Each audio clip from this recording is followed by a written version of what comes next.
Hi, welcome to Jeskai Gaming. I'm Adam. Today I'm getting ready to go into the Khans of Tarkir pre-release. It's going to be a bit of a weird, I'm not sure how much I'm going to actually film or what I'm going to do. So it might be a bit of a weird editing and it may be a few weeks till you get it, but generally, you know, by the time you get it, Khans of Tarkir, the new Magic the Gathering set should have just came out. And if you're just prepping for a pre-release, I've been to one before, but it was in Innistrad several years ago and at a completely different location. So I'm kind of checking it out and gonna see what it's about. So I guess whatever I'll voice over later, whatever clips I end up getting. And that fantasy shop is my local gaming store. I go in, I paid the $30 at the counter, chose Jeskai as the clan. They had whatever each of the clans as an option. Took information to the judge, got set up, and then we got the box when it was the time to build the deck. Inside the box there was this general card. I'll get it in focus in a moment. It had this sticker, which was if you did whatever 7 of the things on that card, there you can freeze that on that spot if you wanted to read that card. Anyways, the sticker you could put on, and it came with a pin, which was cool, a spin down dice, a seeded booster, and I think it's 5 other booster packs of Khans of Tarkir. This is, of course, was the week before it came out, so that's cool. That was the reason.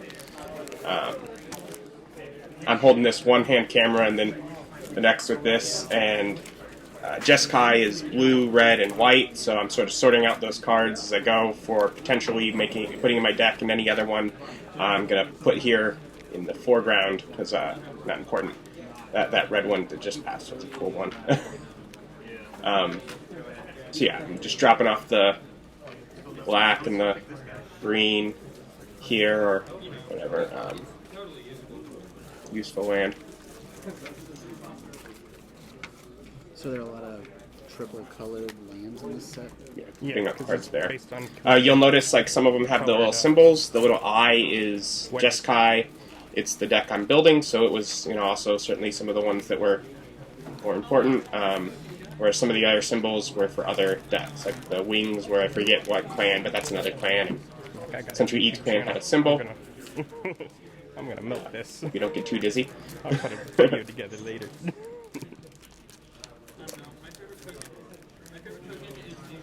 They, when I did Innistrad, they didn't have boxes like this. It was just giving, I think, whatever, 5 or 6 packs, no seeded pack, and it was just, here, go. And you have like a half hour to build your deck, a 40-card deck, which I'll show the deck that I built later.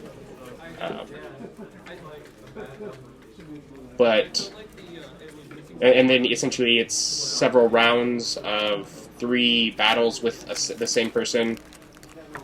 I didn't stay the whole time. I was not winning. I did not do very good at all. But, you know, I had fun, and I got some of the cards ahead of time. And because of the type of sort of whatever, it was a casual pre-release event. They had like 4 or 5 throughout the weekend. And this one I went to was casual. In other words, instead of the prize pool for the winner was lower, it was a lot less packs. But essentially, everyone that participated got a couple just for trying, just for entering. So I have a couple more packs that after this little video I'll open up as well. These are weird. They are sacrifice life in order to go get a land, and I do not see why they're very good, but apparently people really like them. If you know why they're supposedly good, let me know, because they look like they're rubbish cards to me. It's like a wasted rare. I'm like, I'm not going to do that. It's not worth that life. I don't know. Maybe, I mean, it's some, I don't know. But, whereas there's other lands that you don't have to, you know, go search for a land out of your deck. And you get life for playing them. It's whatever. They,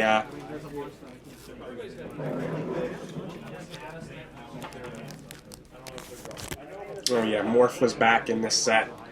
I got all three, essentially the three tokens I got were the three that I kind of, needed for what my deck ended up doing. I was able to produce soldiers, goblins in my deck, and I had some morph cards. I get a token for a soldier, a token for a goblin, and that morph sort of layover card to put on a morphed creature. Morph was pretty, the first time Morph came out was when I first started playing, or I guess I started playing just shortly before Morph first came out. So it was kind of interesting for it to be back. Oh, I love some of the art for the goblins. They have really hairy goblins in Tarkir. I think they look cool. But yeah, Jeskai are sort of monks and martial artists. There's that word token. So that's cool. Okay, here's the seeded one. I love it. I got this main one here is pre-release marked. It has the date, the 20th, 21st of September 2014, and that is the clan's Khan as the rare that I got. I was really excited by that. Otherwise, the banner, very useful, necessary for building the deck. Essentially, this is just a seeded booster with cards that work really well. It has Jeskai's colors. And it was so useful to have, especially with the tricolor, the wedges, the three-color deck idea.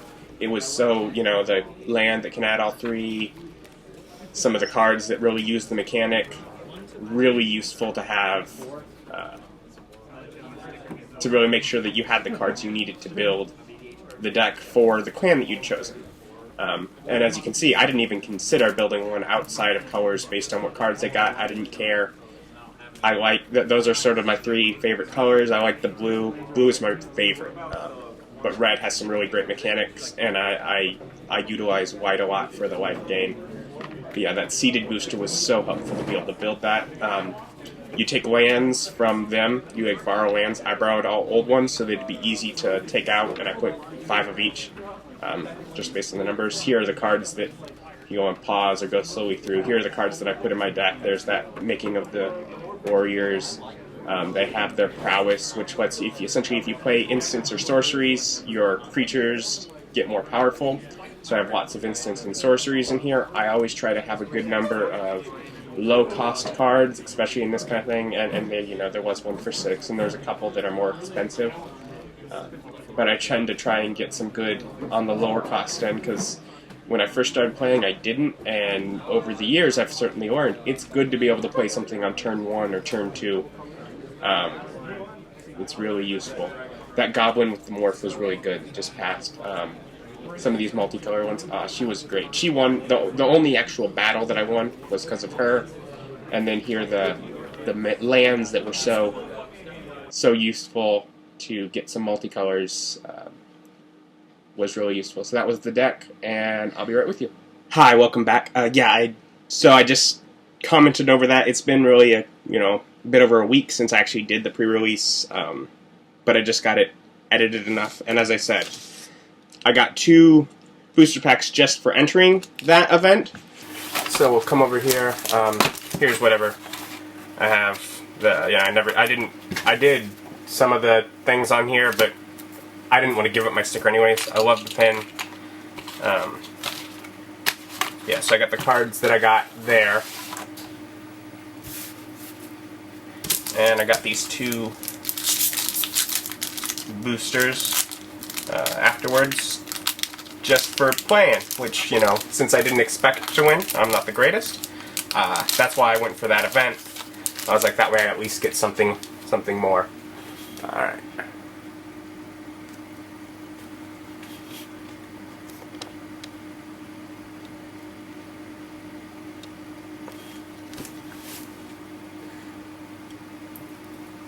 So there.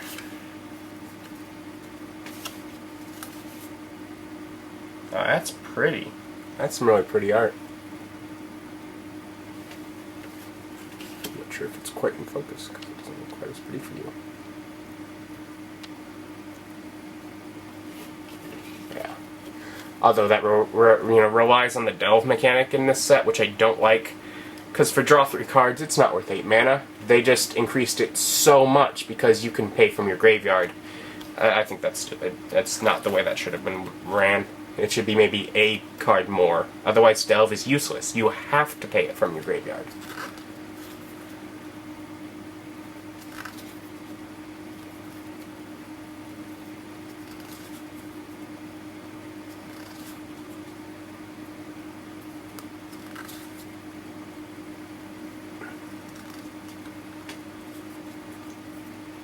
I do love some of the art in this set. See our uncommon Dragon Grip. It's got the Ferocious from whatever, that clan. The benefit for having a creature with power 4 or greater. It's an enchant creature, and the enchant creature gets +2/+0. And has first strike, and you can play it as a flash. In other words, like an instant if you have Ferocious. Solte Flare. It's a Naga. It's from that clan, the one that relies on Delve, which is the only reason I thought about choosing that clan because it's good too, but it's that Delve mechanic I just didn't like.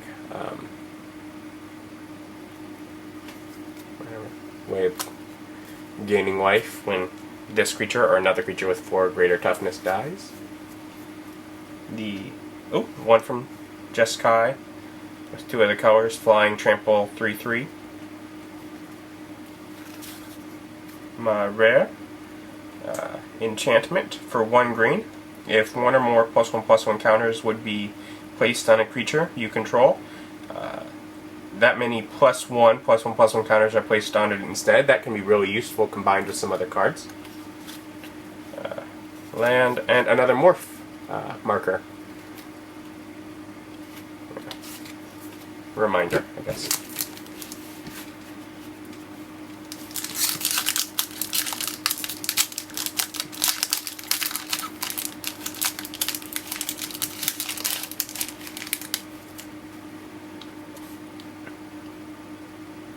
And that would be, a great one for the instant, just a 1 cost in order to boost up the creatures for playing an instant or sorcery in Jeskai. And it gives target creature gets +1/+0 until end of turn and draw a card, and it's only 1. That would be great for it. And then the Ferocious, or whatever, not Ferocious, but one up from that clan. Yeah, I mentioned I loved this card. This card was great. 4/3. It does have that prowess, which is Jeskai's ability of whenever you cast a non-creature spell, this creature gets +1/+1 until end of turn. A 3/1. It was a really good, striker, hard hitter in some of the games I played. A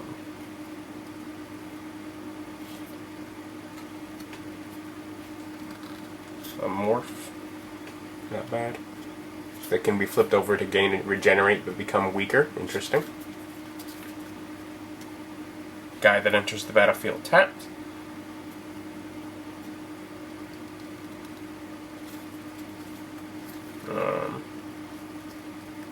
I think I had one of him. I don't know if I put it in my deck or not.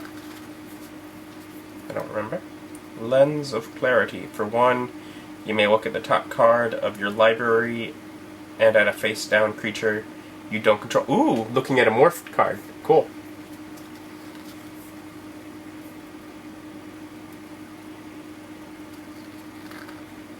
This thing's huge. It's like a city it's going.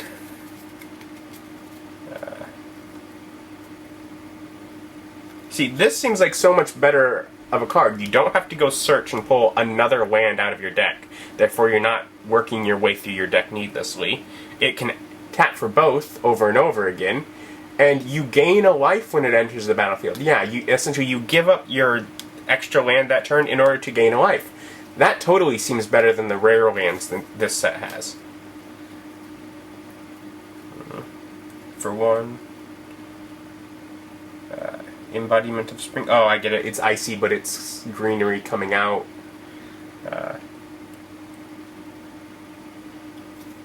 Like another one, you search for a library.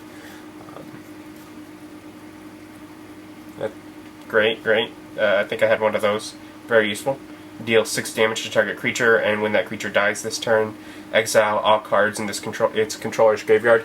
great against someone that's using the delve mechanic to just clear out their graveyard before they can use it to pay for cards. For one, has morph. If it comes out from morph, you can make someone lose 2 life. That's death touch. Great, great. Deals X damage to each creature with flying. Can be useful if your deck doesn't have flying. The rare has the delve because it has that ridiculous cost. Flying. And pay X, tap, exile X cards from your graveyard. That's a lot of a cost. Better do something. Target creature gets -X until end of turn. Again, that's just... they're just trying to make you take things from your graveyard. I don't know. I don't much like the cards with the delve mechanic. Ooh! Alright, well I don't have him, the Planeswalker for him, but Sorin was a great Planeswalker. I was next to someone who was against someone who used this, and it destroyed them once they got the emblem out. It was like, in getting the emblem out, they killed Sorin, but the person was essentially putting out a creature each turn that was, you know, pretty good, but he didn't have his deck built to put more than one creature at a turn, and so essentially he was just throwing them out, and they were just lambs to the slaughter. It was hilarious. Each turn, put it out, summoning sickness. By the time he gets to his turn, he has to sacrifice it. It was beautiful. But yeah, I have the emblem, so the token for it. So those were the 2 other packs that I got for not winning, which is great. That's probably, you know, next, you know, if I do another pre-release, it'll be, if they have one like that, I'll definitely do it. My game shop, as I showed, fantasy shop, been since you know, I was relatively young, in high school-ish, probably, maybe just after, around there, was when I started going to that game shop, when the previous one I had shut down. But if you're in the St. Louis-ish area, there's several branches, you know, they have my support. They're my local gaming store from, you know, early days of me being in the hobby. So I figured I'd show off, you know, most of the time when I mention my friendly local gaming store, it's almost always them. I know a few others in the area, especially if I'm out near my dad's or something like that, but they're the one that is, you know, that I grew up with most of the time. But yeah, and yeah, as I said, some of the just little bonus things that you got this time. The seeded booster was amazing for the pre-release, especially with the 3 colors necessary. I got a spin down dice with the in the 20s spot. It has the Khans of Tarkir symbol, and I got this little pin for my clan. That's awesome. It'll go with all my Loot Crate pins and Disney pins. But so, you know, just some of those extra things I thought were really cool. It was a really neat idea. But yeah, so definitely, you know, if you now you have a bit of an idea of some of the cards in Khans of Tarkir, and definitely kind of get an idea of maybe how a pre-release is likely to go. And, you know, it is very different than it was several years back, because Innistrad, just in general, it worked different. So yeah, if you're, you know, whatever set's coming out now, if they're having a pre-release, usually the week before the release actually happens, do check it out. It was quite fun. I didn't even stay for the whole time. I got, you know, I'm like, I can either, you know, I was like, alright, I'd lost 2 rounds. I'm not going to win the extra packs. I'm like, I can either stick around here and play with strangers, or I can go show off my new cards to my friends. And that's what I did. But even just there, I mean, I was there for maybe 3 hours. And you know, that's plenty of time to get in some games. Won, lost several. But I did have fun at the pre-release of Khans of Tarkir. See you next week. Have a good day.